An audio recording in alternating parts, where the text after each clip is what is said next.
sometimes we think of people who are on the margins as particularly disadvantaged.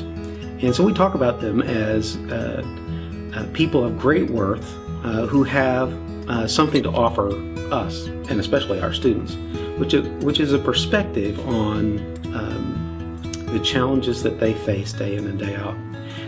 We have one group of students that are working on a food initiative.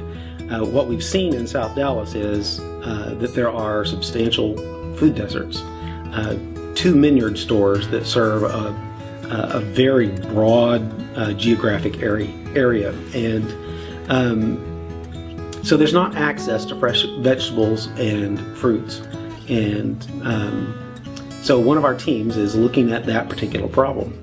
It's a cultural problem, and it's also a structural problem, an economic problem. And if you were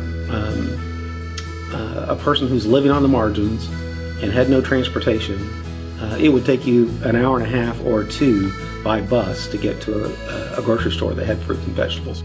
We also learned a term called a food swamp, which means that there is an overabundance of unhealthy food and not enough healthy food. So it's not that they're not getting any food at all, it's just that they're not getting enough food that they need. And so there's lots of fast food restaurants and convenience stores that have a lot of junk food and things like that, just not enough healthy options for them that are convenient for them to get. Because of these food deserts, we see what's called the obesity hunger paradox. People are eating a lot of food, but it's of no sustainable value to them. So you'll often see people who are highly overweight, but actually starving themselves.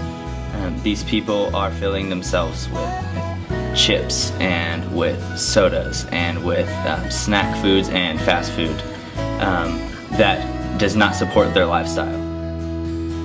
And then so the next step that we had to take is looking at, do we try to change the culture, or do we try to change the accessibility to the food?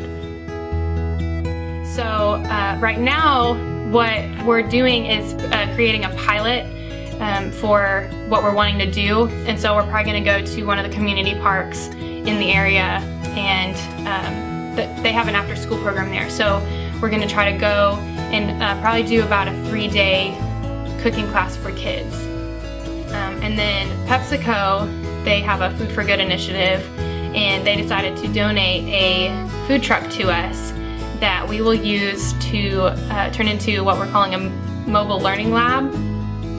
We're really just wanting to be able to help the food access problem in Dallas and be able to take healthy food into the areas that don't have it and really need it. So really it's a 2-part thing that we're doing with helping with access as much as we can, but then also focusing on the education side of it as well.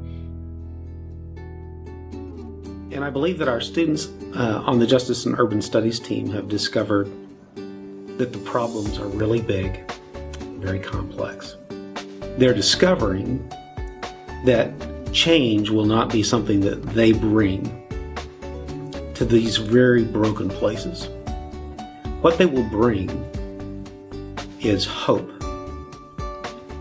And the change will come when eyes are open, when people rise up from their place and say, I think we need better food.